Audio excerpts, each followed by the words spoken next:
O nosso boa noite a todos os nossos irmãos e irmãs que estão nos assistindo, estão nos acompanhando nessa noite. Essa é uma atividade da Diocese Anglicana de Brasília que nós estamos trazendo para conversar e debater sobre esse assunto que é tão importante para a vida de cada um de nós, para a vida da igreja, que nós precisamos assumir essa conversa franca e aberta sobre racismo. Nós vivemos um tempo muito difícil, e sempre foi difícil, mas agora, mais do que nunca, está sendo falado abertamente. Nós precisamos assumir uma postura diferente enquanto igreja, enquanto cidadãos, cidadãs, enquanto pessoas cristãs, de defesa de todas as vidas. E precisamos levantar as nossas vozes para dizer que vidas negras importam, e que vidas negras estão sendo ceifadas, estão sendo mortas, e que nós precisamos defender, que nós precisamos levantar a nossa voz. E essa noite, muito especialmente, nós estamos aqui com pessoas muito queridas para nós, para debater sobre esse assunto, para falar sobre isso. Nós vamos partilhar dessa noite, dessa conversa, desse bate-papo com o reverendo Mark Bozito Jones, da Igreja dos Estados Unidos, da Trinity Wall Street.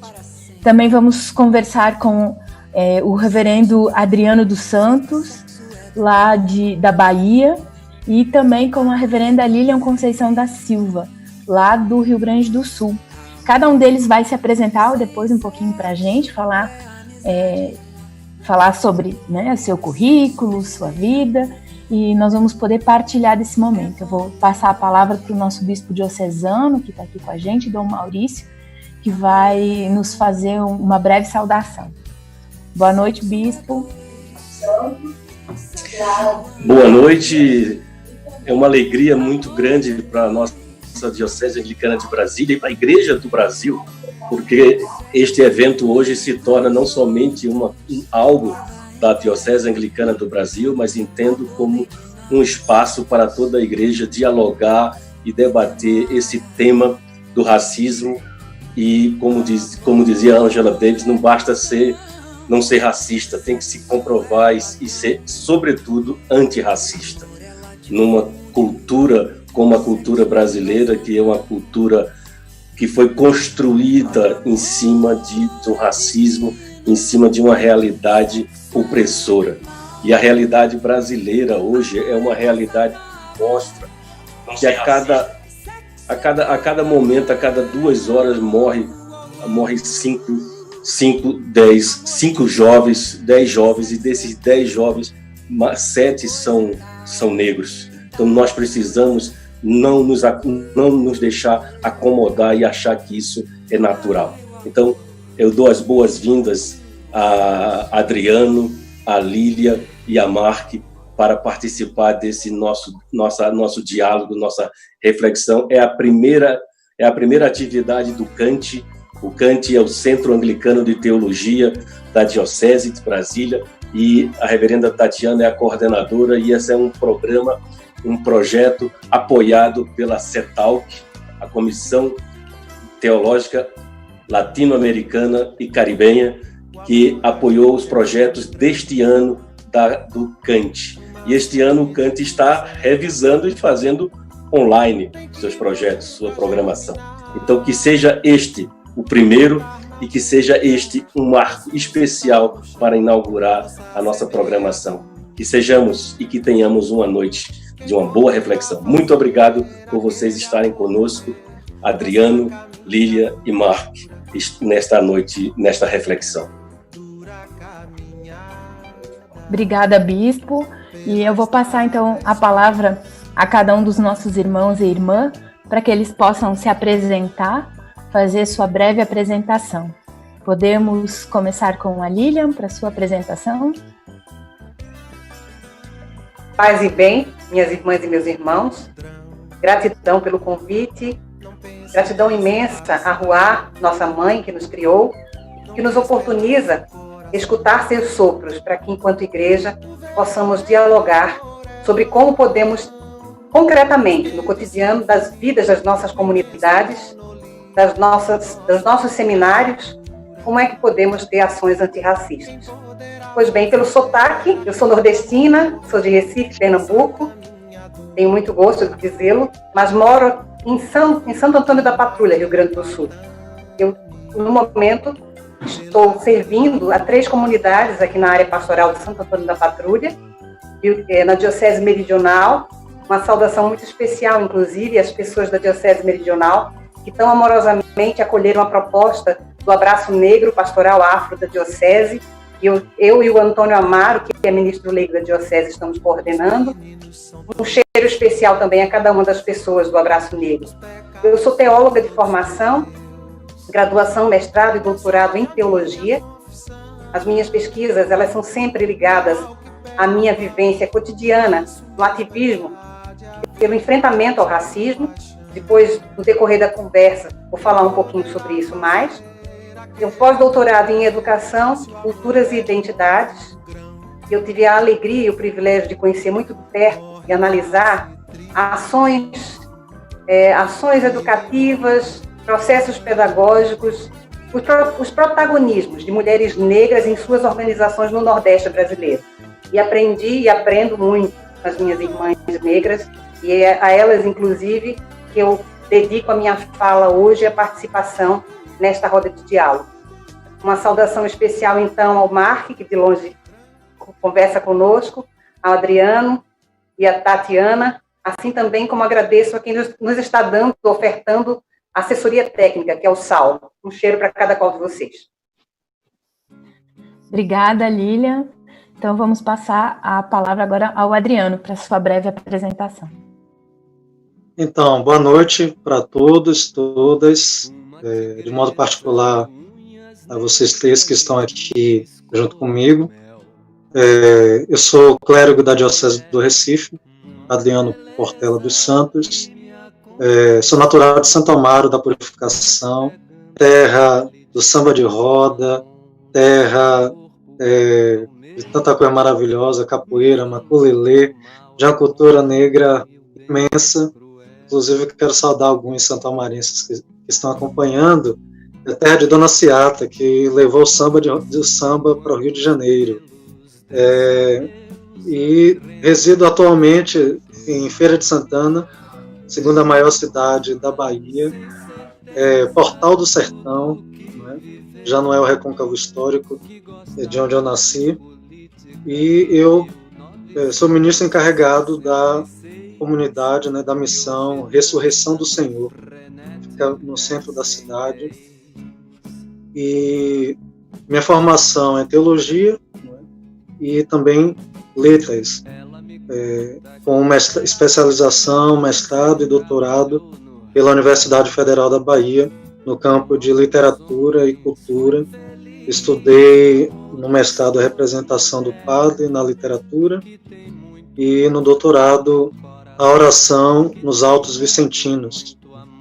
Inclusive, eu analiso ali as personagens negras de Gil Vicente, pai do teatro português, né? Disse pai, mas se fala pai, mas há outros que trouxeram um pouco antes, né?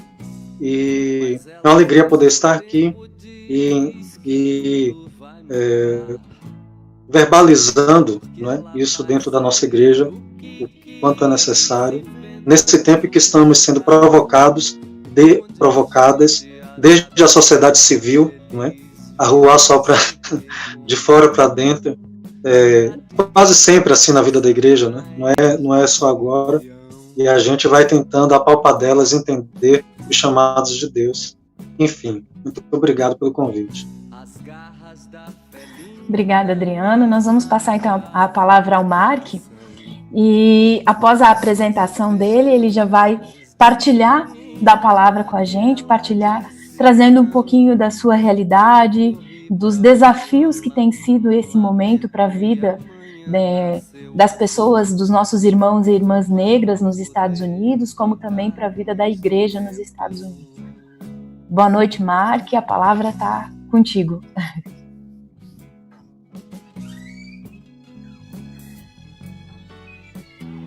Marque, seu microfone está desligado. Desculpe. Boa noite, gente. Boa noite a todos e todas. Um grande prazer de estar com vocês aqui. Gostaria de dizer obrigado ao Bispo Maurício, um grande amigo da gente, e a Dion, a Tati, né? E a Diocese Anglicana de Brasília. É um grande prazer de estar com vocês esta noite. Meu nome é Mark Bazzuti Jones, eu sou um jamaicano. Meu português é muito ruim e desafinado. Não. Eu moro aqui em Nova York e eu faço parte da equipe dos clérigos de Trinity Wall Street, né? E como um jamaicano trabalhando aqui, né? Já é óbvio que eu sou um homem negro, né? Um negão, mesmo que a gente não usa muito essa palavra mais, né? Mas eu sou assim mesmo.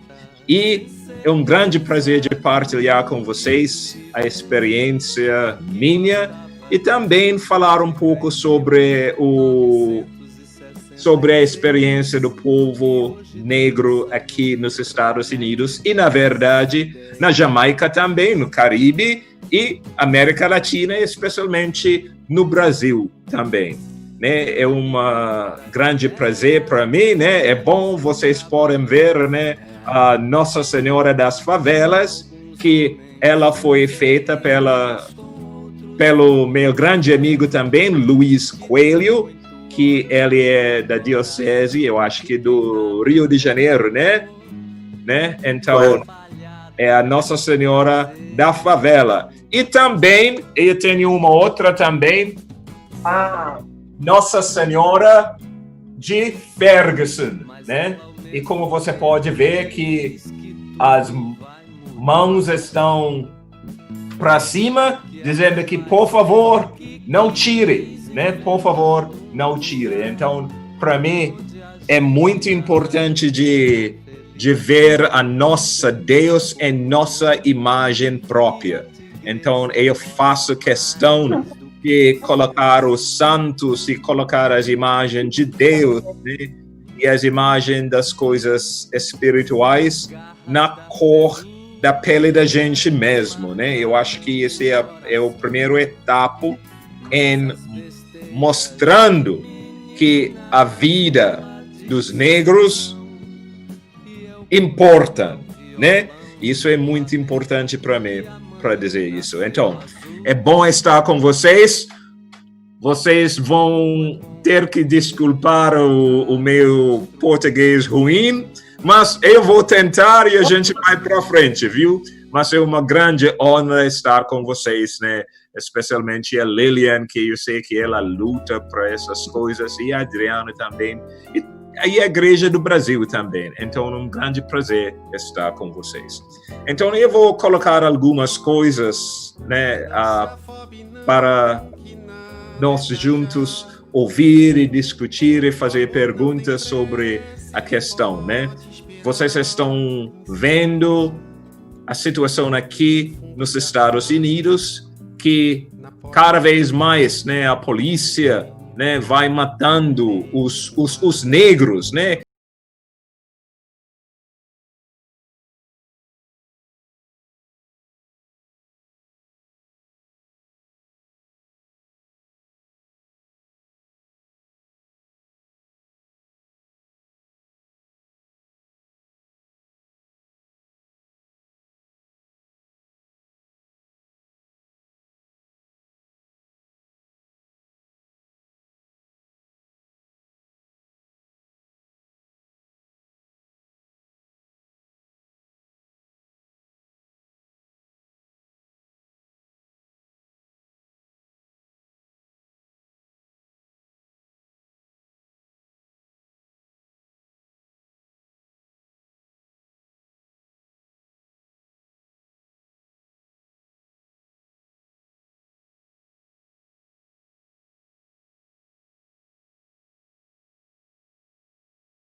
fica morto por causa deste pecado de racismo. Nos últimos 5 anos, houve quase 1.500 incidentes documentados de policiais atirando e matando negros. Já é um crime, já é um número alto demais. Essa estatística devastadora representa apenas uma fração do problema de violência policial em nosso país e seu legado na escravidão e na supremacia branca. Então, eu acho que esse problema que a gente está vendo todos os dias vem realmente da escravidão, né? 400 anos atrás.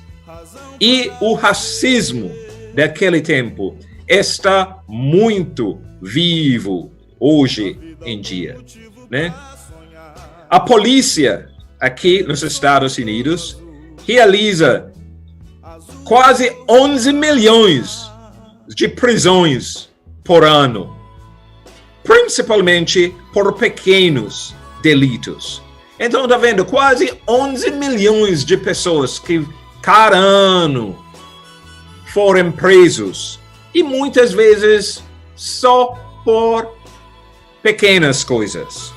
E pior ainda, que muitas delas, né, de vezes em quando, né, foram mortos pela polícia. De fato, menos de 5% foram para incidentes que envolveram violência grave. Então, já pensou? As pessoas negras estão morrendo, a gente pode dizer, só por causa de fato de ser negro. Este é um grande problema aqui nos Estados Unidos. Eu falei que para mim, este problema de racismo é um problema de pecado. E, nesse sentido, eu acho que não é só a sociedade, mas também a igreja tem bastante culpa deste pecado. E todos nós aqui, nós estamos ligados à igreja. E a gente sabe, sem a gente pedir perdão, e sem a gente fazer as ações de mostrar que a gente quer ser perdoada e a gente quer ser diferente, a gente nunca vai para frente. Eu acho que também aqui nos Estados Unidos, eu acho que a maioria do povo não quer aceitar que realmente o racismo é um grande pecado.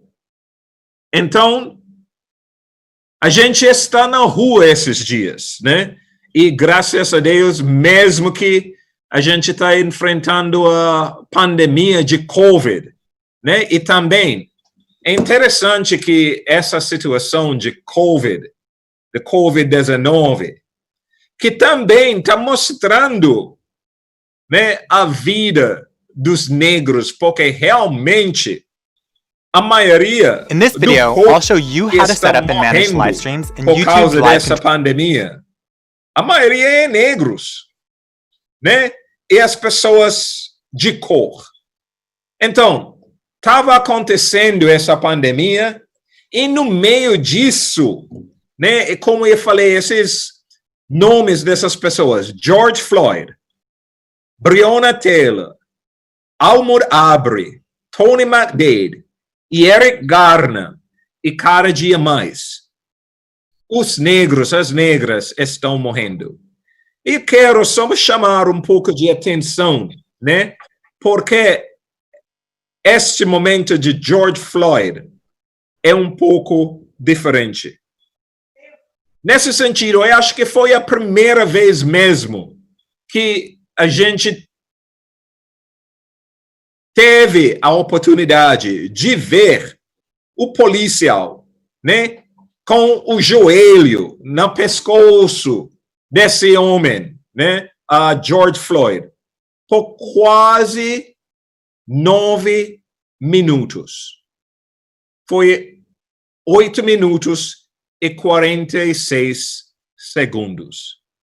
E acho que nessa situação que deu para todo mundo ver, mostrou a crueldade e o racismo de situação. E isso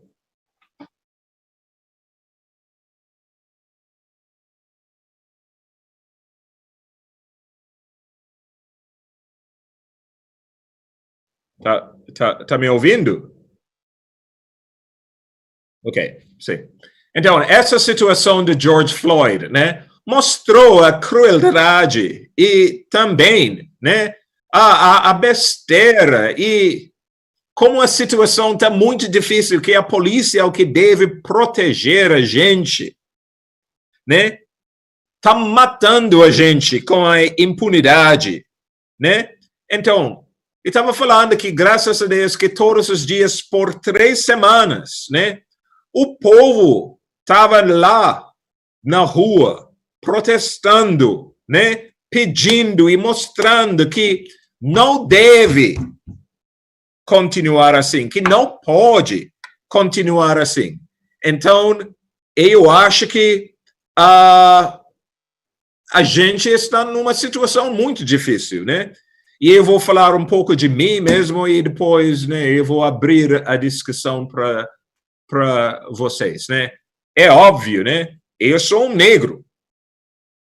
Eu sou um padre, mas nada oferece uma proteção.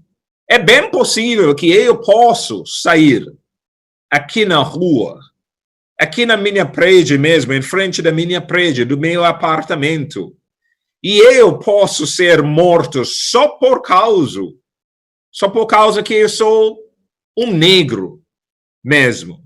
Eu tenho um filho de 18 anos e todas as vezes que ele vai saindo pela rua, né, a gente fica com muito medo mesmo, porque a gente sabe que ele, sendo um negro, né, é como se a vida dele,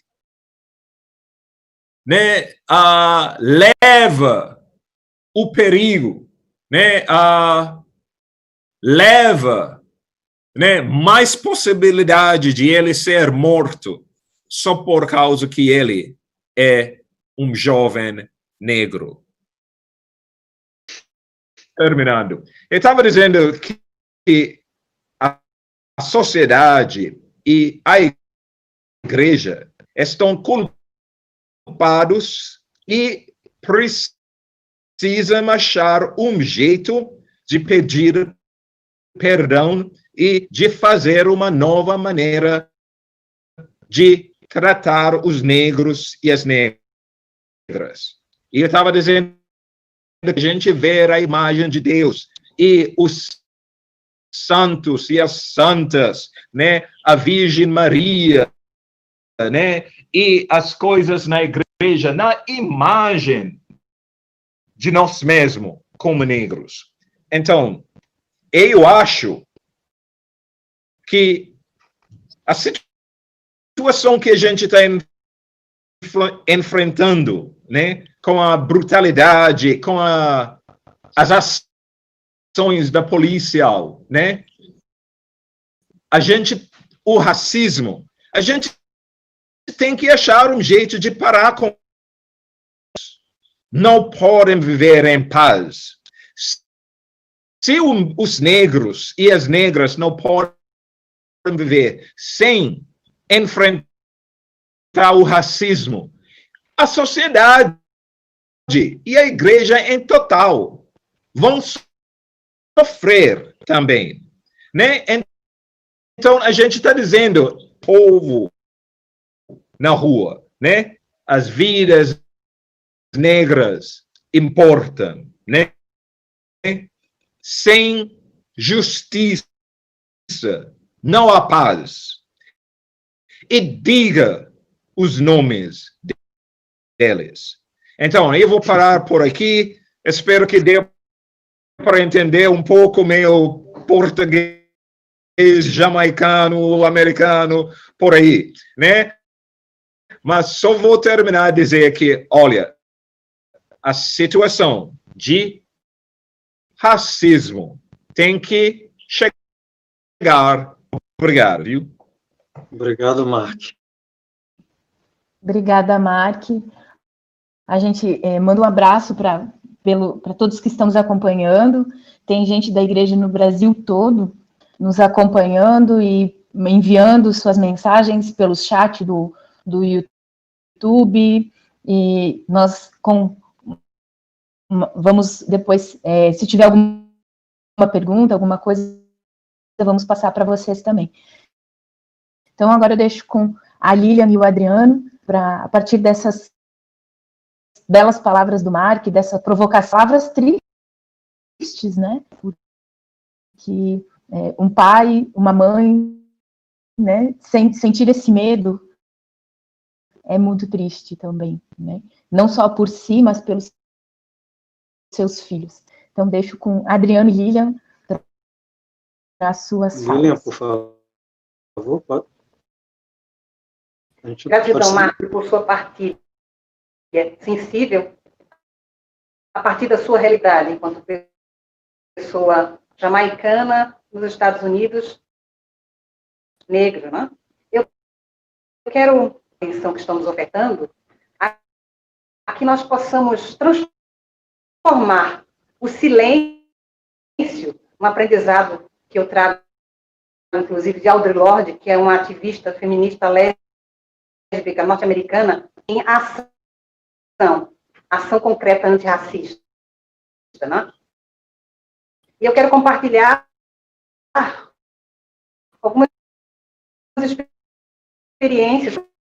Gosto de dizer, parir teologia a partir do útero feminino tem a ver com a imagem que percorreu as redes sociais nos últimos dias, que consegue sintetizar muito bem o que há muito, a partir da minha própria história de vida, a partir da minha experiência como clériga e na militância, no ativismo de mulheres negras. A frase ou a oração diz assim: as mães negras não aguentam mais chorar. Esse clamor que elas conseguiram traduzir muito bem nessa oração riquíssima, me impactou sobremaneira, porque sintetizou muito bem o que, de longa data, eu tenho escutado. E por escutar, e por acreditar no Jesus negro, em Deus encarnado, homem negro, da periferia também. Este Jesus escuta o clamor. Deus escuta o clamor, a Ruá escuta o clamor. Jesus é encarnado nessa vida cotidiana.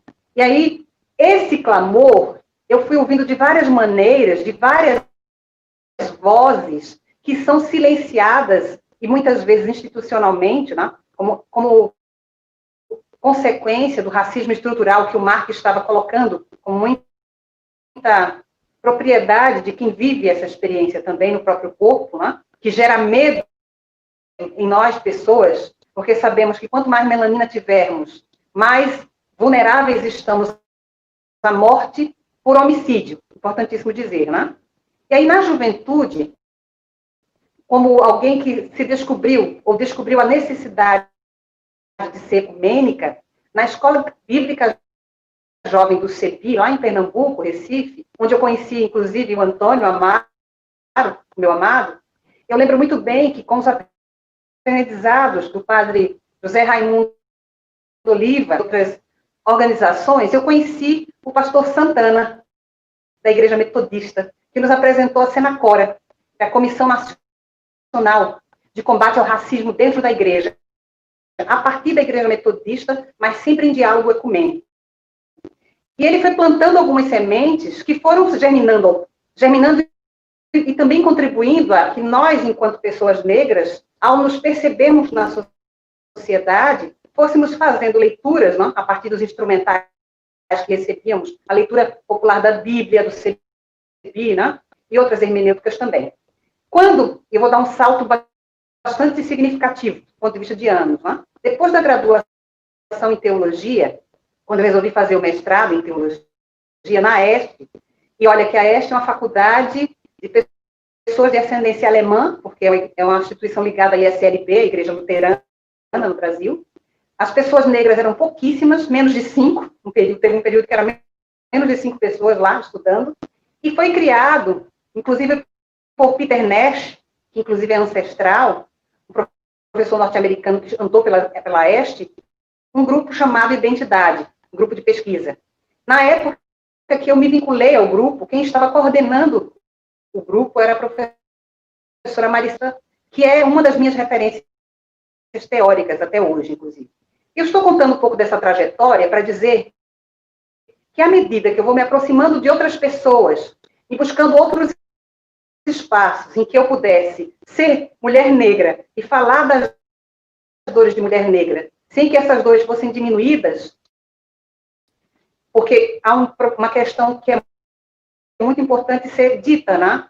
Há uma solidão institucional das pessoas negras nos espaços em que nós somos menos pessoas, né? E que quando nós não estamos em espaço de poder, isso é mais doído ainda, porque as nossas vozes quase sempre são silenciadas, ou os nossos clamores, que na verdade são clamores como eco de outros clamores que a gente escuta. Falo quanto dói em mim saber que um filho de uma irmã foi morto, como ela não está na falo para dentro da igreja para chamar a atenção para esses clamores, porque eu entendo que esse é o papel nosso. No mestrado, eu tive o privilégio de conhecer o Centro Ecumênico de Cultura Negra, que é o SECUNE, que é uma organização gaúcha do movimento negro, que vai fazer este ano 33 anos de existência, que eu tenho, inclusive, fez parte da minha pesquisa de mestrado, porque eu sistematizei as ações educativas do SECUNE, e esse espaço institucional de pessoas negras, ecumênicas, também me acolheu e me fez resistir aos silenciamentos institucionais que o racismo vai estruturalmente potencializando nas alto. Eu tive o privilégio de conhecer muito de perto e de participar do processo de mobilização e articulação para a Marcha das Mulheres Negras, uma riquíssima marcha que aconteceu em Brasília. O processo de articulação começou muito antes de 2015, e foi um processo que teve consequências e tem consequências muito benéficas, dentre elas, a criação de organizações de mulheres negras, ou de redes de mulheres negras, onde não existiam, e fortalecimento de redes já existentes. A partir daí, eu passei a fazer parte da Rede de Mulheres Negras de Pernambuco, e um pouquinho depois da Rede de Mulheres Negras Evangélicas. Nesses lugares, e também eu dei um terreiro do Babadiba, dedicado a Iemanjá, aqui no Rio Grande do Sul. Lá em Recife, conheci o terreiro dedicado a Ogum, tá? E a Lorixá Denise Botelho, meu baba aqui, minha Iá lá. Esses espaços também foram espaços de acolhimento e alimento para que eu pudesse me robustecer para dentro da instituição, que eu tenho o privilégio de ser clériga, que eu escuto desde fora da igreja. Ainda em Recife, depois do doutorei sobre como identificar, como aprender no diálogo interreligioso entre as duas tradições, anglicana e de matriz africana do Batuque do Rio Grande do Sul, de que modo podemos pensar ações que potencializem o poder das mulheres negras para que elas saiam de situação de violência, porque é um dado que é importantíssimo dizer. As mulheres negras são as que mais sofrem violência aqui neste país. Tudo por decorrência daquilo que o Marco dizia e que foi banalizado ao longo dos anos.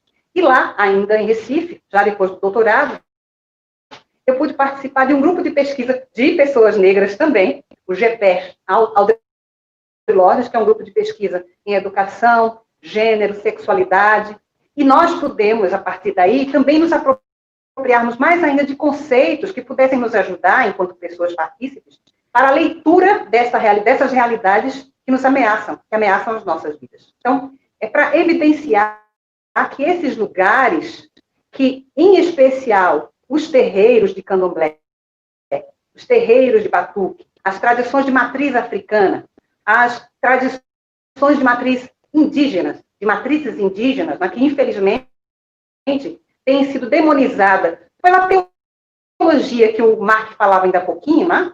As teologias patriarcais, ultrarracistas, eurocentradas, que nós aprendemos e que nós, enquanto igreja, nos dias atuais, reconhecendo a nossa corresponsabilidade pela perpetuação de hermenêuticas outras que possam nos ajudar a, por exemplo, resgatar a África. Porque se tivéssemos aprendido desde cedo que Jesus era negro, dificilmente teríamos esses problemas.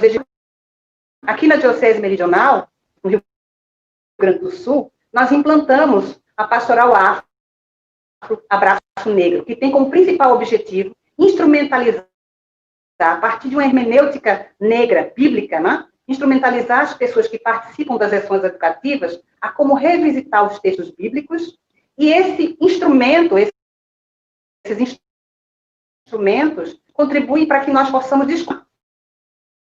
É que quando o colonialismo chega aqui através da invasão europeia, mais precisamente portuguesa, né?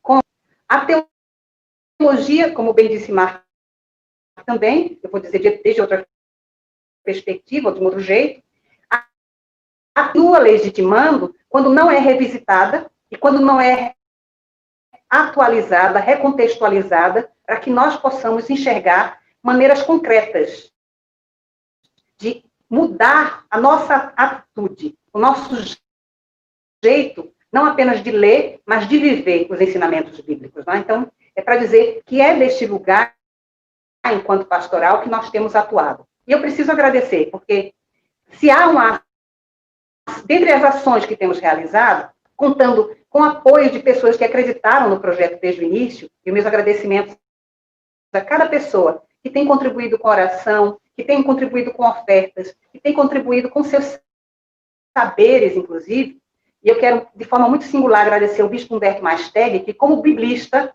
homem não negro, colocou-se a atender uma encomenda nossa de ofertar seus conhecimentos para, a partir desses instrumentais, contribuir com o clero e com as lideranças de uma forma geral, e a formação é aberta, porque ela acontece em lives na internet, para que nós revisitemos e enxerguemos o que está no texto, mas os instrumentais daquela teologia colonialista que aprendemos colocou uma venda tal nos olhos que é preciso que nós atiremos. Então, é fundamentalmente importante que ações como esta sejam fortalecidas e que, quiçá, eu estou muito encantada porque pessoas negras de todas as dioceses e distrito, pessoas indígenas da Diocese da Amazônia também, irmanaram-se e solicitaram à Câmara Episcopal um pronunciamento.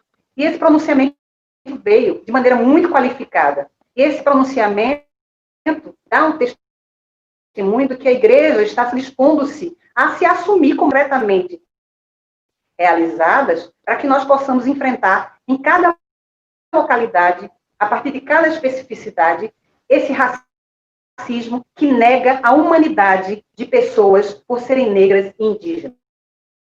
E aí eu quero, para poder passar também a ouvir o Adriano, enegrecer na minha fala que nós temos recorrentemente afirmado que vidas negras importam, vidas indígenas importam. Quando a gente diz isso, não é só vidas negras e indígenas, mas é porque estas vidas são o principal alvo da morte atualmente.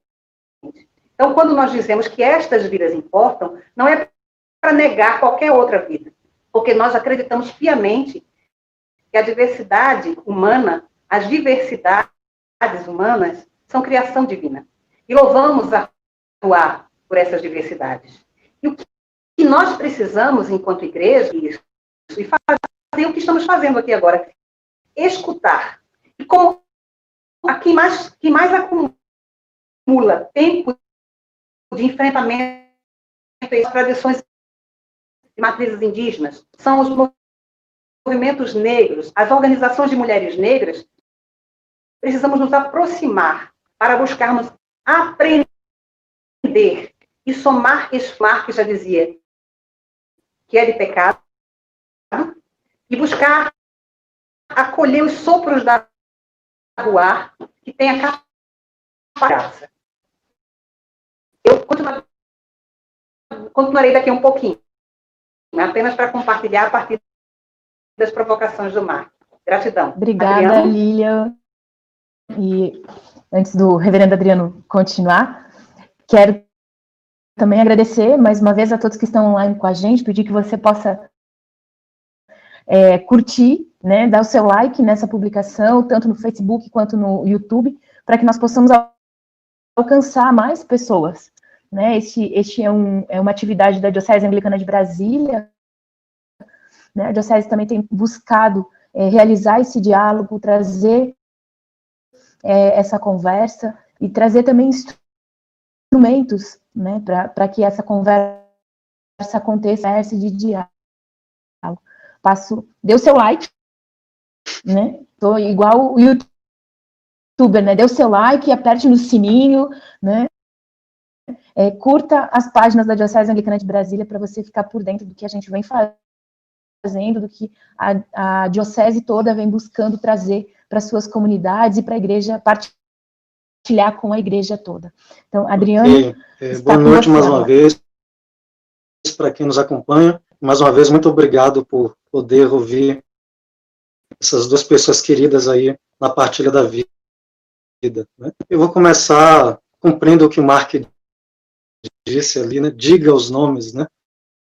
Há algumas lives atrás que eu participei, eu iniciei dizendo alguns nomes. No Brasil, parece que a gente se indigna quando quem é morto em ações policiais trágicas são crianças ou adolescentes. Porque, na verdade, as mortes acontecem sistematicamente ou por equívoco, diferente do que a gente vê nos Estados Unidos, né, que sempre tem um clamor social por toda a morte. Aqui parece que a sociedade se mobiliza, sente tocar nas fibras do seu coração, e fazendo isso eu já digo como que eu me incluo nesse tema, né? Ágata, né, morta no colo de uma parente sua num transporte coletivo no Rio de Janeiro. Marcos Vinícius morto quando eles não viram que eu estava com farda de escola, né? Maria Eduarda morta enquanto estava na quadra poliesportiva da escola. João Pedro morto com tiro de fuzil pelas costas enquanto brincava em casa. Miguel morto no Recife por negligenciadora de sua mãe. Quero recordar ainda Evaldo, músico do Rio de Janeiro, não é criança, já era pai, estava com a família no carro, era aniversário do sogro, se eu não me engano, e o carro foi alvejado por 80 tiros, oriundos o carro, mas foram disparados 257 tiros. A gente não pode acreditar que isso é engano, que foi por acaso. Não é por acaso. Né? E aí eu começo dizendo esses nomes porque é a partir de onde eu também sou tocado. Né? Eu sempre tenho dito que, desde que me tornei pai, descobri uma coragem em mim que eu não conhecia, né? Desejo de proteger meu filho, que hoje completa 8 anos de idade, e que eu quero que daqui para frente, hoje, que é viver um medo diário, né? Por uma série de circunstâncias, né? Então eu sou tocado nesse tema a partir disso. E aí queria falar sobre esse contexto que a gente está vivendo, primeiramente, antes de chegar sobre a igreja. Mark também tocou sobre a questão da Covid-19, que ajuda a inflamar esse tempo, né? Em outra live que eu participei, com uma pessoa também dos Estados Unidos,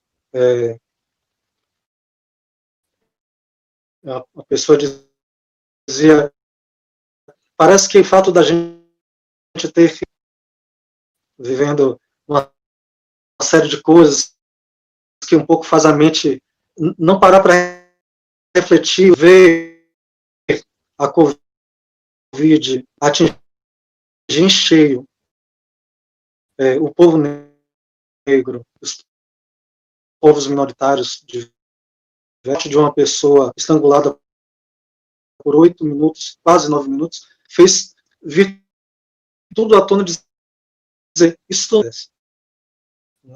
E aqui no Brasil, a gente via acontecer a onda da Covid, como é que vai ser? Não tem água nas comunidades, não tem habitação adequada nas comunidades, normal, tem que ir para a rua trabalhar, porque não vai ter outra forma. Como é que vai ser? Ao exterior, né? São as pessoas que ainda são privilegiadas economicamente. Só que a gente sabia que não ficaria na classe dessas pessoas a Covid, né? Iria se interiorizar, iria chegar aos grandes bolsões de miséria, como de fato está acontecendo. Então a gente fica assim, olhando isso tudo e vendo um drama que vai se aproximando da gente, né? E que a gente não vai ter para onde correr. E aí a gente traz a palavra, né, que está na ordem do dia, né, necropolítica, né, que é saber que o Estado marca, né, nas suas políticas públicas quem vive, quem morre, como se vive, como se morre. Né? Não é que o Estado está dizendo, ó, essa fulano de tal, com tal nome, vai morrer. Né? Não é isso. Né? Mas o modo como as coisas são organizadas só pode redundar num certo cenário de mortes. Né? Como as coisas estão organizadas, como também da forma como a economia está organizada, que quem termina pagando mais é justamente quem tem menos dados, o sistema. Né? Então esse é o contexto que a gente está vivendo e que teve que ter uma luta para que pudesse se divulgar os dados segmentados, divulgar assim. Mas aqui o movimento negro teve que lutar para que se divulgasse dessa maneira, e é nesse do Ministério da Saúde para fazer análise dos dados. Né?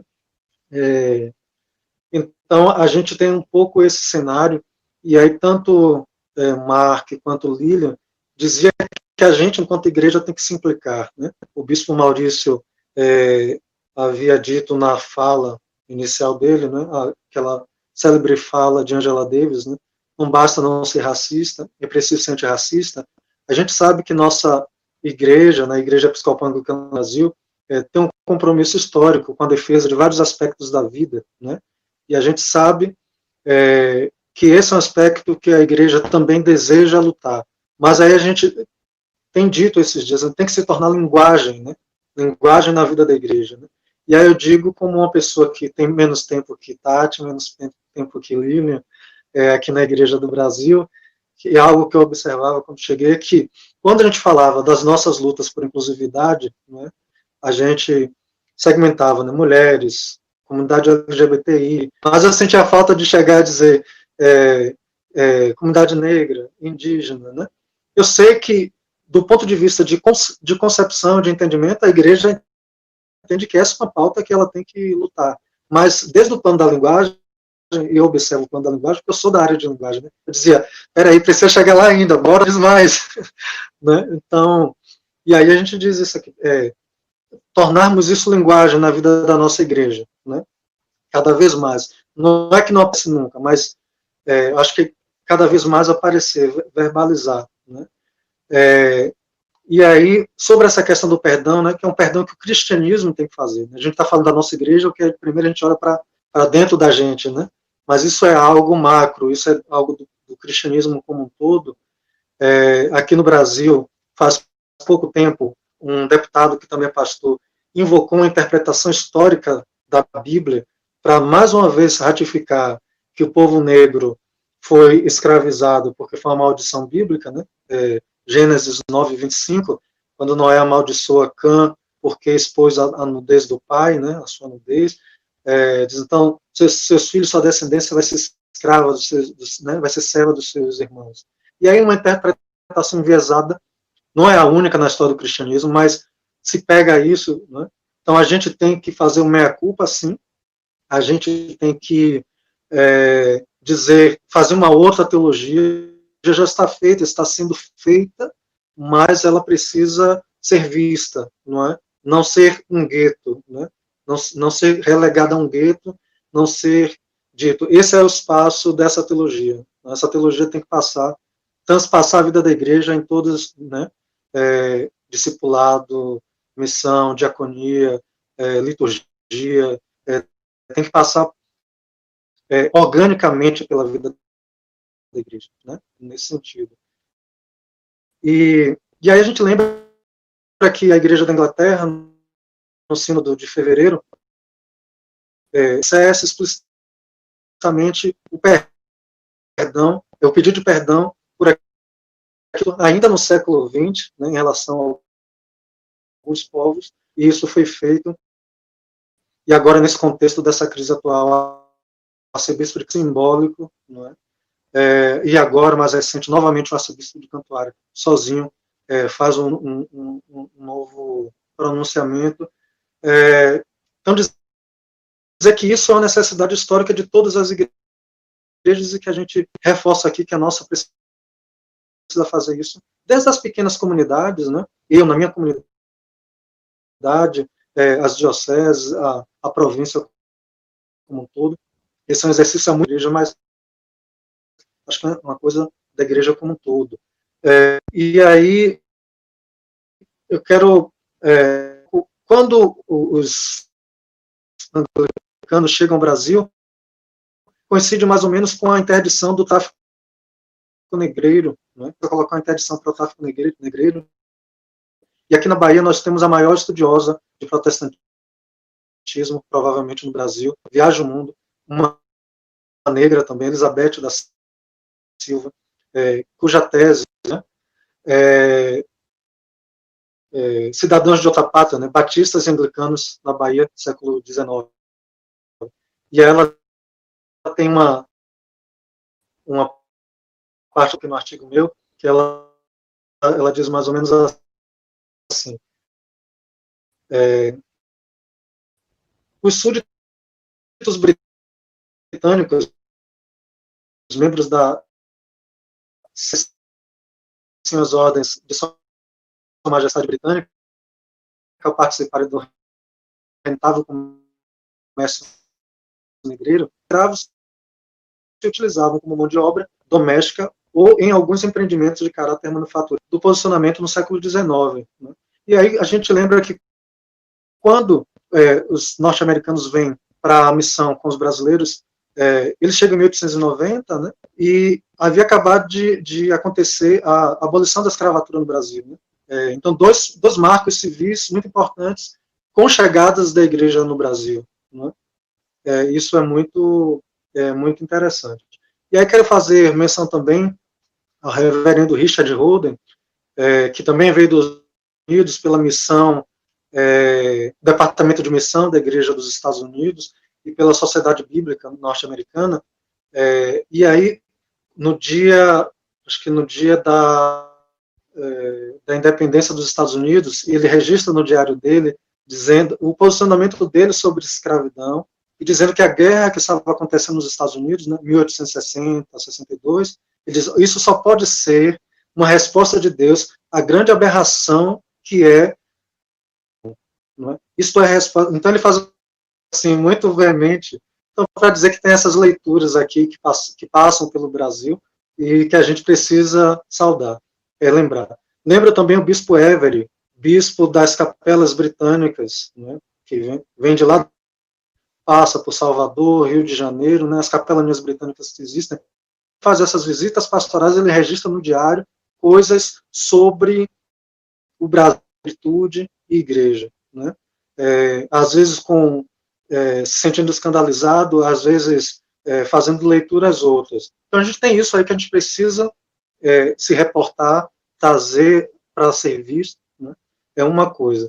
Eu queria ler aqui um trecho do conto de Mia Couto, chamado O Padre Novo, o Novo Padre. Mia Couto é um literato moçambicano, né? E aí esse conto fala da ida de um engenheiro chamado Ludmilo. Ele vai à igreja, e aí, quando ele vai para a fila da comunhão, a fila está grande, ele diz, não, eu vou confessar, né? E aí ele entra para se confessar, tem um confessionário, ele não vê o rosto do padre, e ele começa a desfiar os pecados, coisas do tipo, deixa eu achar aqui, se envolve com as negras da vila, com um abuso sexual, um envolvimento forçado. Num desses envolvimentos, cometeram um homicídio, havia matado o irmão de uma delas, que vendo a irmã sendo abusada sexualmente por esse homem branco, vai ajudar a irmã e termina morto, não é? E aí ele pergunta para o padre, quantas orações devo rezar, padre? Né? A penitência. Ao padre, nenhuma. O Senhor me absolve? Deus me perdoa? Quem o absolve não é Deus, meu filho. Como não é Deus? Deus está cansado de ouvir. O demônio, foi o demônio quem o escutou. E de lá, do meio do inferno, é o demônio quem está o abençoando. Então, foi então que o padre viu o padre sair do confessionário, fosse tontura que lhe dava, mas o coração deu um golpe. Se confrangeu, o missionário era preto, retintamente negro. E aí, para dizer, não é, que esse contexto aqui, não se pensa que o negro esteja na igreja, né? Ele está absolutamente certo de que o padre, para quem ele está confessando, é um homem branco, como aquele que está na fila da comunhão distribuindo a Santa Ceia, é um homem branco. Então ele vai lá, tranquilamente, dizer as aberrações que ele vai lá e diz. E aí o padre sente na pele que aquilo está dizendo assim, quem vai lhe abençoar é o diabo, né? Eu já está cansado de ouvir isso aí. Né? E aí causa aquela reação, né, no confessante, no Ludmilo, que é justamente o seguinte, né? A gente, e aí vou fazer link com essas reações, protestos antirracistas, a gente recebe o tempo todo civilmente, às vezes em algumas igrejas, em umas mais que outras, a violência, né? Disfarçados, né? Que isso tem uma distinção muito nos Estados Unidos. Os Estados Unidos teve uma lei de segregação racial, foi tudo abertamente, mas no Brasil a gente tem uma questão de democracia racial. Nós somos iguais, estamos dentro de uma democracia, temos todos o mesmo direito. Não, isso que você está dizendo aí não procede, né? Então, todo mundo... E aí a gente recebe isso tudo, e quando a gente está num lugar que, de repente, a gente tem a possibilidade de dizer, e aí vem tudo à tona, né? E aí quem está do outro lado, comete ato de violência, diz assim, calma, você está sendo feroz demais, calma lá. É um pouco o que se tem dito dos protestos antirracistas, né? Não, mas precisa quebrar vidraça, né? A vidraça aí um pouco parada, né? Não, os carros, deixa quieto. Mas 7 tiros, uma família com 4 pessoas dentro do carro. Ninguém disse, opa, não atira aí que tem 4 pessoas dentro desse carro. Tem uma família, é um aniversário, a criança está dentro do carro. Ninguém... Né? Quando acontece isso que o padre está dizendo, quem vai abençoar é o diabo, né? É o demônio. Então diz, não, calma, não precisa tanta violência. Né? Claro que a gente é adepto da não violência, né? A gente lembra Martin Luther King, Mahatma Gandhi, Desmond Tutu, que instaura no processo de retomada civil na África do Sul a concepção da reconciliação como construção de país, né? Reconciliação, verdade, para sarar as feridas da África do Sul. A gente entende tudo isso, mas diz, é preciso entender também quando explode a raiva, né? E dizer, a gente tem que fazer esse caminho um pouco. Queria ainda fazendo feedback à fala de Lilian e de Mark também. Não sei se já me demorei muito. Moderadora, por favor, já me estendi demais. Só mais 2 coisinhas. Mais 2 coisinhas, mais 5 minutos. 2 minutos.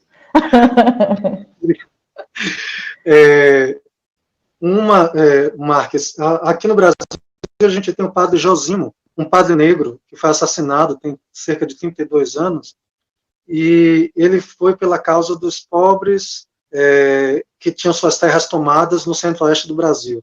E aí, escutando o documentário sobre o assassinato dele, os matadores chegaram para quem os contratou para executar o padre e diz assim, mas é um padre. E aí os mandantes disseram, não, isso não é um padre, isso é um preto metido a defensor das causas. Né? Então, para dizer que, em último lugar, a gente considera a questão étnico-racial. Né? Não importa se é padre, não importa se tem muito mérito, se tem palavras interessantes, é negro. Né? Ou é indígena, para o nosso caso do Brasil, que a gente tem a questão indígena muito forte. E a última coisa, Tati, sobre o que Lilian falou de fazer isso entrar nas veias da igreja, e o que Mark disse aí, se posicionou muito estrategicamente diante da tela, para falar da questão da representatividade, o sagrado tem nossa cor também. A gente fez agora para os sementes, né, acho que pode falar, né, Lilian? A gente identificou no nosso LOC algumas datas, né, do nosso calendário que estão associadas às questões étnico-raciais. E pedimos ao pessoal dos sementes para fazermos a meditação, né, a devocional dos sementes, a partir dessas datas, né, com essa motivação. E aí eu estou preparando um artigo também, né, que eu identifiquei, fiz uma comparação entre o primeiro LOC nosso, 1930, o da década de 80, e o último, como foi entrando a questão étnico-racial no calendário, né, e felizmente a gente, nesse último, tem um recheio fartíssimo, a gente agradece a Comissão de Liturgia, inclusive, o Bispo Maurício, acho que era o presidente, se não me engano, né? Então, para dizer que, por que eu vou fazer isso? Para dizer, o tema tem que passar por todas as instâncias da vida da igreja, né? Liturgia, inclusive, espiritualidade, inclusive. Então, um abraço, obrigado. Obrigada, Adriano, muito boa sua contribuição, nos desafia a refletir e pensar muitas coisas. Entre as muitas perguntas e questões que trouxeram aqui, tem uma questão que veio, e eu gostaria que cada um de vocês pudesse partilhar um pouquinho a partir dessa questão, e a pergunta diz assim, quais as sugestões que vocês trazem para a descolonização dos cursos de teologia, considerando as heranças feministas e afro-indígenas? Eu acho que essa pergunta não seria só para os cursos de teologia, acho que a gente poderia ampliar para a igreja, para a vida da igreja, né?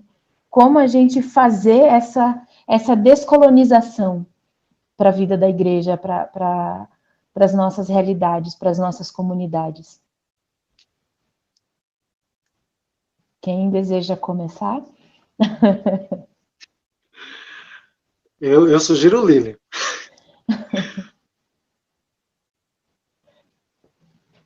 que nem gosta de falar, né? Bom, primeiro, gratidão. Eu gostaria de saber quem fez a pergunta e quero agradecer, inclusive, por essa sensibilidade, porque tem tudo a ver com o que estamos conversando aqui. Se nós estamos denunciando, que é fundamentalmente importante, denunciando um racismo que é estrutural, é desde as estruturas que precisamos também abalar, né? Então, abalar as estruturas da igreja passa por descolonizar as nossas teologias, indubitavelmente, descolonizar a nossa liturgia, descolonizar a nossa fala, nossa homilia, nosso dia a dia e nossas práticas cotidianas, tá? Então, é fundamental isto. É interessante a iniciativa recente agora do Centro de Estudos Anglicanos. Eu recebi o convite da reverenda Carmen Etel, que inclusive é a primeira mulher ordenada da nossa igreja, que é da Diocese Meridional. Eu e outras colegas também anglicanas, cada qual de nós está escrevendo a partir de uma perspectiva, né? Ou seja, mulheres, no meu caso, mulheres e a teologia que dialoga com a interseccionalidade de gênero e raça. Então, teologia feminista e, óbvio, negra, em particular, porque é desse lugar que eu falo também. Então, é interessante, essa é uma iniciativa pontual, importante, mas a Comissão de Incidência Pública, Direitos Humanos e Combate ao Racismo, da qual o Adriano e eu somos membros, junto com o Bispo Humberto, que é o coordenador, o Daniel, de São Paulo, e também o reverendo Gabas, do Paraná, temos também, desde o ano passado, refletido e estamos sensíveis à produção de materiais que possam contribuir para a igreja pensar nos vários setores, né? Já que, infelizmente, compartimentalizamos, porque temos a herança positivista, né? Compartimentalizamos, mas é importante, ao fazê-lo, também lembrar que em todas as áreas precisamos, de fato, descolonizar. Então, eu penso que o ponto de partida é realmente revisitar as teologias, porque as nossas práticas cotidianas, elas estão sempre legitimadas pela teologia nossa. E quase sempre é uma teologia que parte, muitas vezes, inclusive, de compreensões ou reprodução de textos teológicos que não foram muito refletidos. E a gente apenas repete, porque a Bíblia diz. E é fundamentalmente importante resgatar a importância das Sagradas Escrituras para o nosso meio, estudá-las é fundamental, porque há uma disputa de narrativas bíblicas. O Adriano colocou um exemplo, inclusive, que se nós, enquanto pessoas anglicanas e anglicanos, que afirmamos que as Escrituras são tão importantes, né, quanto a tradição, que é dinâmica como a vida, e quanto a razão, esse balanceamento nesse tripé, ou seja, essa equidade, dessa característica do nosso pensar e fazer teológico, precisa apropriar-se de narrativas que desconstruam as narrativas históricas que são extremamente racistas, patriarcais e, portanto, muito sexistas, e classistas. Porque é preciso que nós digamos, que nós não apenas digamos, mas que nós afirmemos, e afirmemos isso com as ações nossas, de que muito do que a nossa teologia tem feito alimenta o capitalismo que tem morto pessoas cotidianamente. O capitalismo se alimenta cotidianamente da hierarquização, da segregação de pessoas. Quanto mais classificamos e colocamos algumas pessoas como mais importantes em detrimento de outras, isso interessa muitíssimo ao capitalismo. É preciso que nós revisitemos, inclusive, a tese do Weber, né? Que fala do espírito protestante, lembra? E faz essa ligação com o capitalismo, que possamos revisitar alguns desses textos, como toda a teologia que nós fazemos dialoga com outras áreas do conhecimento, e que bom por isso, reconhecer que muitas vezes nós apenas reproduzimos o que aprendemos sem questionar. E isso, do ponto de vista de quem faz teologia desde esse lugar, dessa pertença identitária enquanto anglicanos, é simplesmente absurdo, porque nós fomos educadas desde cedo a usar o raciocínio como fundamental. Então, tensionar, questionar, a tal suspeita, que é bem própria da ciência, que a teologia feminista faz muito bem, né? Suspeitar dos aprendizados, buscar visibilizar os discursos que foram silenciados, mas que estão na Bíblia. Eu aproveito para convidar, não é que isso encerre, mas é uma possibilidade, dentre tantas que queremos oferecer, a coletânea de estudos bíblicos que tempos realizados e, a partir daí, enxergar o que nós fomos treinadas e treinados a não ver. É preciso tirar essa venda. Eu quero aproveitar para dizer que isso só é possível se nós fizermos sempre leituras interseccionais. É preciso dizer isso, porque, vou citar o Audre Lorde de novo, né? Porque assim, cada qual de nós não é pessoa de um só problema.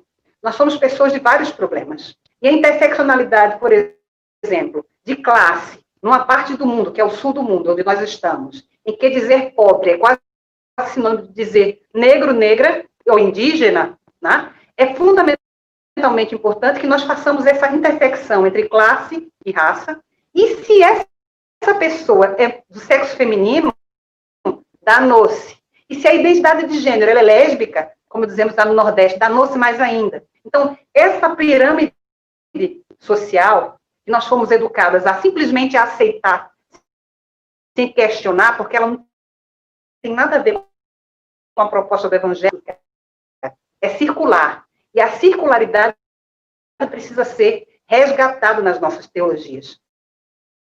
Essa interseccionalidade nos dará instrumentos para que nós entendamos que o racismo, quando nós olhamos as comunidades tradicionais, eu citei algumas, mas eu quero enegrecer mais ainda, comunidades ciganas, esses grupos também sofrem discriminação racial. Então, quando nós falarmos em enfrentarmos esse racismo, é preciso que nós estejamos próximos, escutemos os clamores dessas pessoas e com elas pensemos ações concretas.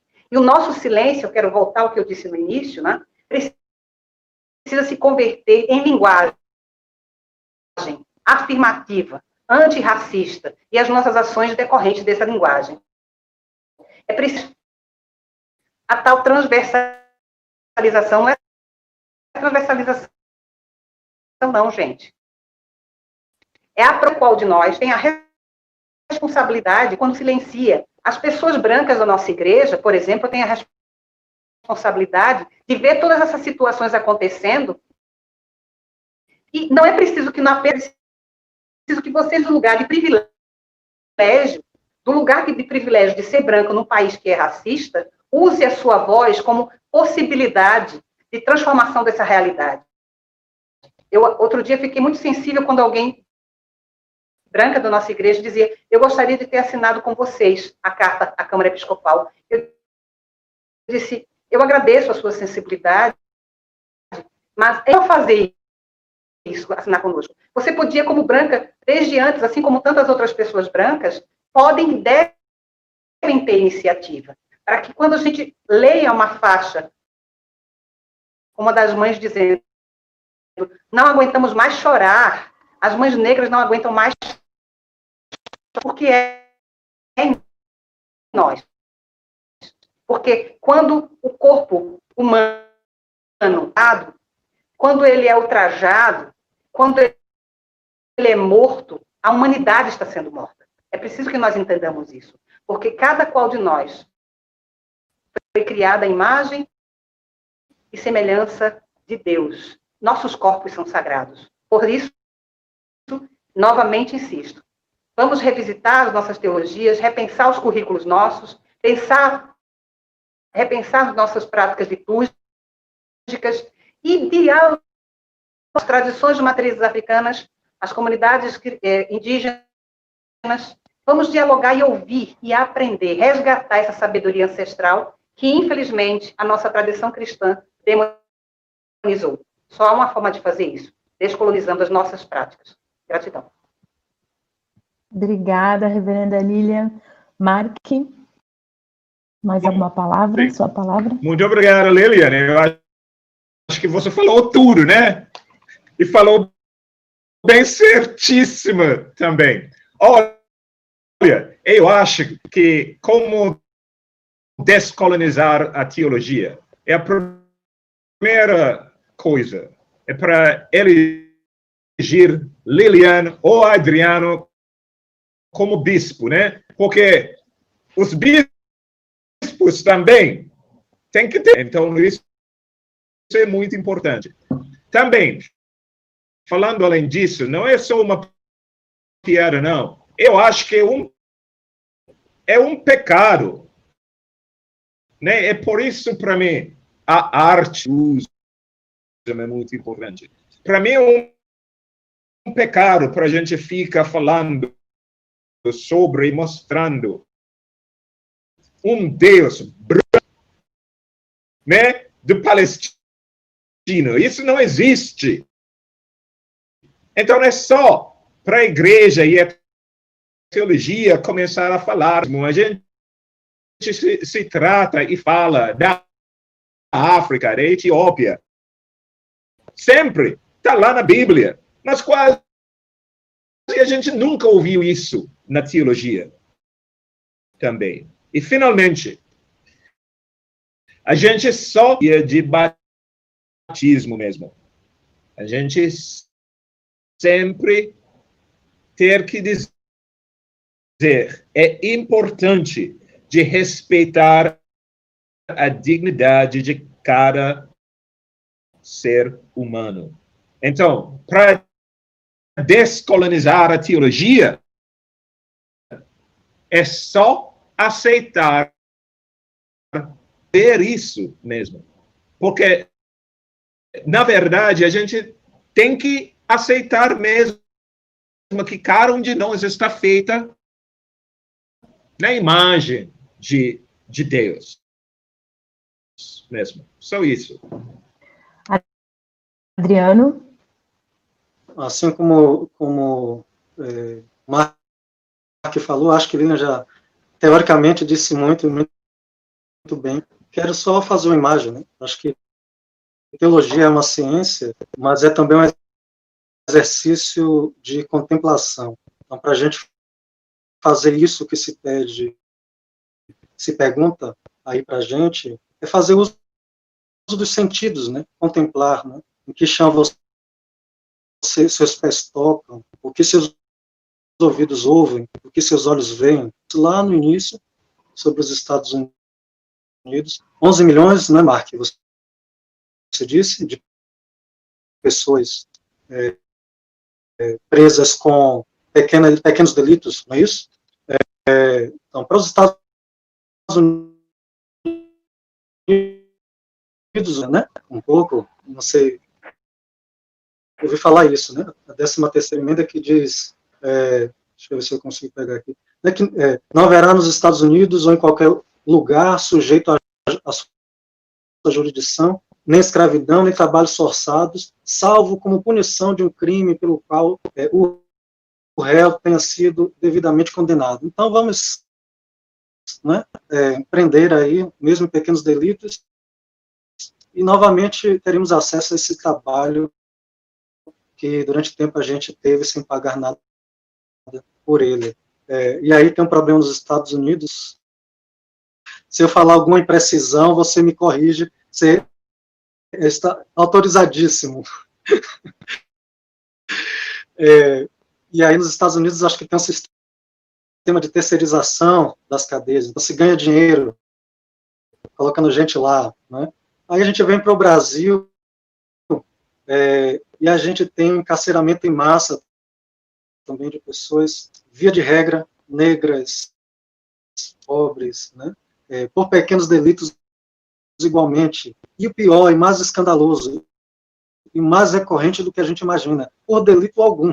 E eu estou dizendo isso, não é teoricamente, eu estou dizendo isso porque eu vivi isso em minha pastoral, de encontrar pessoas presas, já passei por trabalho no presídio, e também paróquias que atendi do interior para ganhar vida na capital, foi preso como se tivesse assassinado alguém, não assassinou, saiu com a idade de 40 anos. Né? Tivemos Rafael Braga aqui no Brasil recentemente, preso inocentemente. Tivemos um garoto que estava com a camisa diferente daquela que foi descrita pela pessoa que sofreu o delito. Mesmo assim foi preso e para provar deu trabalho. Aqui na Bahia tem uma semana um garoto que não dirige, que é negro retinto, que foi retirar o auxílio emergencial de R$600 na Caixa, amigos da pessoa que sofreu o delito e outros policiais que realmente que foram chamados estavam a serviço. Na descrição do boletim de ocorrência, o garoto, a pessoa que roubou, era pardo, não era negro retinto, né? Era magro. Então, isso é recorrente. Isso deve ser um problema da teologia, né? No sentido, quando eu digo, a teologia deve fazer uso da contemplação que atinge aquelas pessoas para que a gente anuncia, né? Ok, somos comissionados, somos enviados a anunciar a salvação. Pessoas a quem somos enviadas a anunciar a salvação de Deus. Se a gente não resolve o problema da situação de vida dessas pessoas, tem alguma coisa errada, né? Quer dizer, não a gente falar do trânsito que é violento, a gente tem que tirar do volante a pessoa que está provocando as mortes no trânsito. Isso é uma imagem de Dietrich Bonhoeffer, num dos seus livros. Né? Então, fazer contemplação. Né? E essa, pensei o que Mark disse, mas é uma reflexão de Ronilson Pacheco, um dos que são mais proeminentes no Brasil hoje em teologia negra, que está aí nos Estados Unidos, Mark, no Union, fazendo o seu mestrado. Então, só para dar nomes à reflexão, não é minha, é de Ronilson Pacheco, que eu aproveitei no que Mark falou. Obrigada. Eu só quero dizer mais uma coisa. Sim, por favor. E para falar a verdade mesmo, né? Tem que ser um bispo negro, uma bispa. Se o povo mesmo não está vendo em seus líderes, na sua liderança, sua cara, então eu falei isso, mas quero dizer que estou falando uma coisa séria mesmo, né? Que é muito importante que, e graças a Deus, tenha pessoas também. Mas é muito importante a igreja ver sua cara nas lideranças. A representatividade é muito importante, né? Tati, eu quero, permita, Adriano? Você liga e depois, Adriano. Na linha ainda da questão das ações, é fundamentalmente importante que, assim como, por exemplo, as organizações que eu faço parte, e tantas outras organizações no país inteiro, do movimento negro, dos movimentos negros plurais, assinamos um documento recentemente que nós afirmamos que não há democracia enquanto houver racismo. Igualmente, a igreja precisa pensar isso.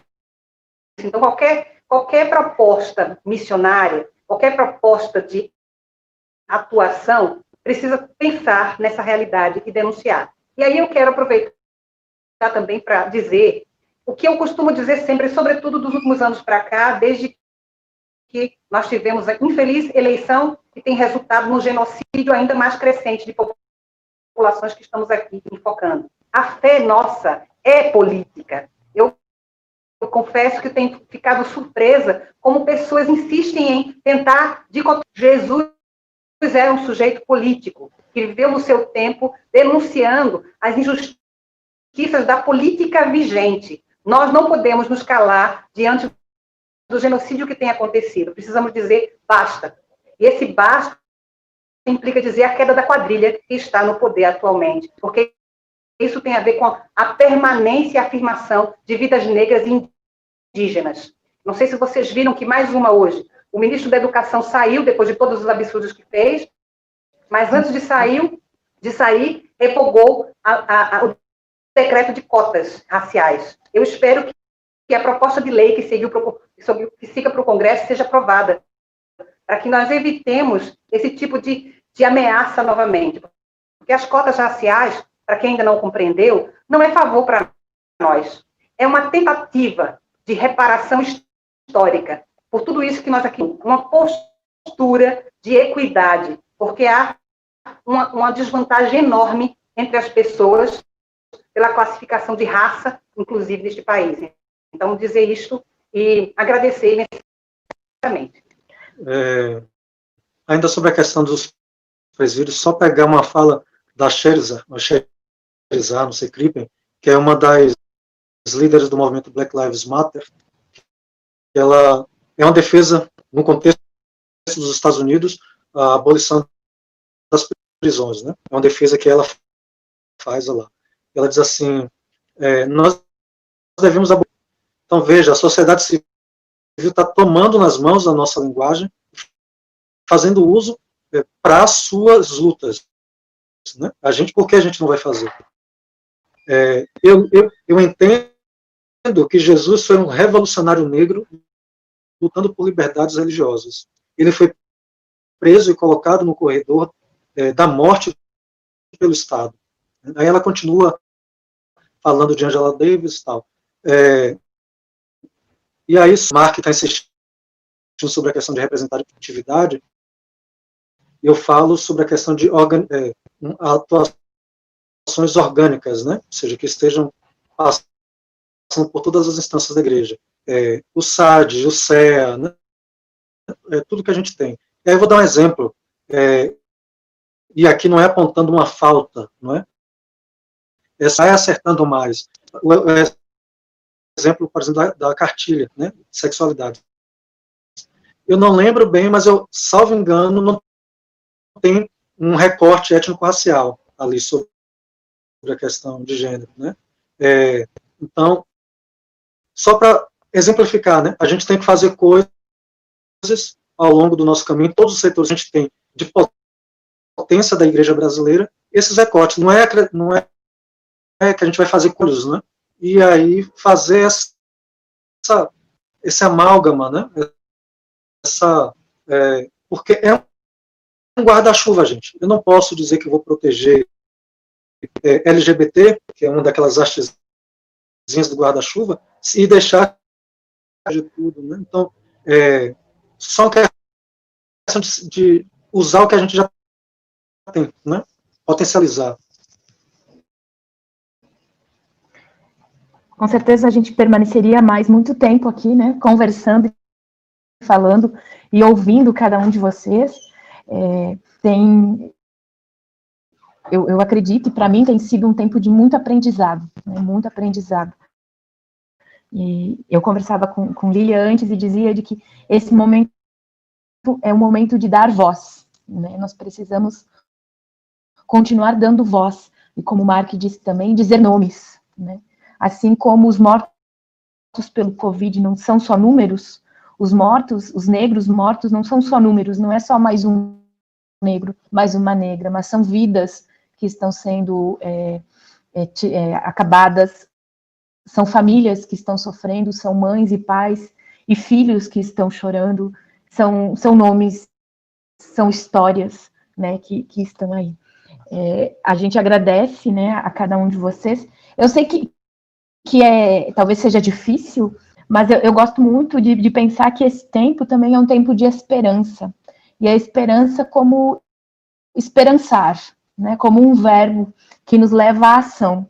E aí eu gostaria que cada um de vocês pudesse, em poucas palavras, deixar uma palavra de esperança também, né? As falas de vocês nos desafiam e nos trazem esperança também, mas que vocês pudessem deixar uma palavra de esperança. O que seria, nesse tempo, essa esperança, esse esperançar para cada um de nós? Vou começar. Trazer a imagem de Rubem Alves, ele traz a imagem que é uma ostra ferida que produz pérola, né? Não tem pérola, né? Então, esse tempo que a gente tem tantas dores, não só as questões étnico-raciais, mas outras tantas, perceber que esse tempo é repleto de potencialidades para gerar esperança, para gerar vida, né? E, de fato, é isso que a gente está fazendo, né? Fazendo disso um tempo de semeadura, né? Semeadura. Semear a esperança. Então, muito obrigado. É isso.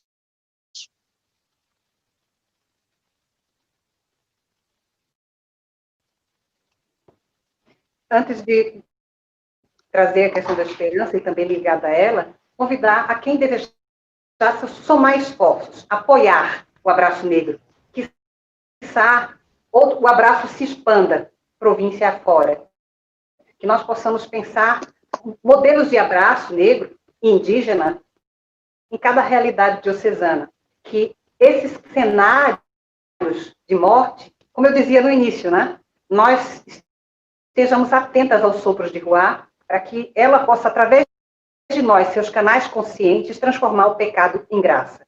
Então, precisamos de apoiadoras bem-vindas e bem-vindos.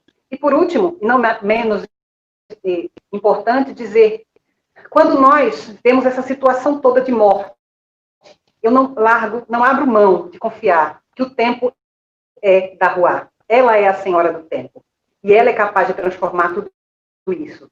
Eu estou muito contente de ter vivido para ver a nossa igreja assumir essa postura. Eu creio que essa postura pública assumida pode se concretizar efetivamente para dentro e para fora, já que somos uma igreja ecumênica e de diálogo interreligioso, ações conjuntas com os movimentos negros, com as comunidades tradicionais de uma forma geral, para que possamos forjar, a partir da herança ancestral encontrada nesses espaços, forjar a resistência, uma existência digna, de bem viver. E termino com uma palavra também, Ubuntu, sou porque somos juntas e juntos, né? Então, que nós assim sejamos enquanto igreja. Gratidão pela paciência e pela escuta, e a vocês do diálogo. Bom, isso foi tão bom para mim, e gostaria de agradecer de vocês, né? Eu acho que é assim mesmo, né? Muitas vezes a gente pensa que a gente deve fazer coisas grandes, mas também nas coisas. E quero deixar vocês com as letras dessa música, né? Som real, né? Então, vamos sonhar juntos, vamos sonhar para um mundo melhor, vamos acreditar mesmo que a mudança começa com nós mesmos e realmente vamos acreditar que e sonhar não custa nada e meu sonho é tão real. Aleluia! Amém. Em nome do Centro de Teologia da Diocese de Brasília e em nome da Diocese, né, Dom Maurício esteve com a gente no início, trouxe essa palavra, também o seu agradecimento, agradecer imensamente a Lilian, ao Adriano e ao Mark por esse tempo, essa conversa, esse aprendizado todo, e que a gente nós vamos ter outros momentos de conversa, de partilha, né, que nós possamos seguir juntos nessa caminhada, unidos e unidas. E na semana passada, a parte da comunidade da Catedral de Brasília, nós fizemos um gesto de compromisso com a vida, né, um gesto de compromisso e um gesto toda forma de preconceito, principalmente antirracista, e nós publicamos fotos desse gesto, né, que nos ajoelhamos em frente à catedral, e publicamos lendo o último parágrafo desse texto que nós publicamos como nosso manifesto, que diz assim: cremos no Deus que se fez gente negra, periférica, sofrida, perseguida pelo Estado, mas que venceu a morte e nos trouxe vida para ser vivida em abundância. Cremos no Cristo vivo que caminha ao nosso lado, na luta diária por uma vida de amor, em paz e segurança. Cremos na esperança de recomeçar, para toda a opressão, na compaixão diante da dor, no amor, dádiva divina humana. Que Deus abençoe a cada um e a cada uma de nós, e nós possamos continuar nessa luta pela defesa da vida e levantar as nossas vozes bem alto para dizer que as vidas negras importam, as vidas indígenas importam, e toda a vida importa, mas que nós vamos defender as vidas negras e indígenas. Amém. Amém. Muito obrigada. Deus abençoe a todos vocês. Tati. Oi, Adriano. Desculpa. Só registrar que, além do Bispo Maurício, eu vi ali no chat rapidinho quando eu passei, a Marinês, o Bispo Naldal, o Bispo Francisco, não sei se os demais, mas estavam ali no chat, então agradecer, né? E agradecer a gente agradece a todos que estiveram online. Eu não consegui ver todos, não consegui acompanhar todo mundo, né? Mas agradecer a toda a igreja, a todas as lideranças, a todos os nossos amigos e amigas ecumênicas que também estiveram conectados com a gente. A gente vai publicar nas nossas redes sociais esse link da conversa, desse bate-papo, para que a gente possa rever obrigado e assistir. Você pode trabalhar para SBT ou Globo, viu? De anglicano.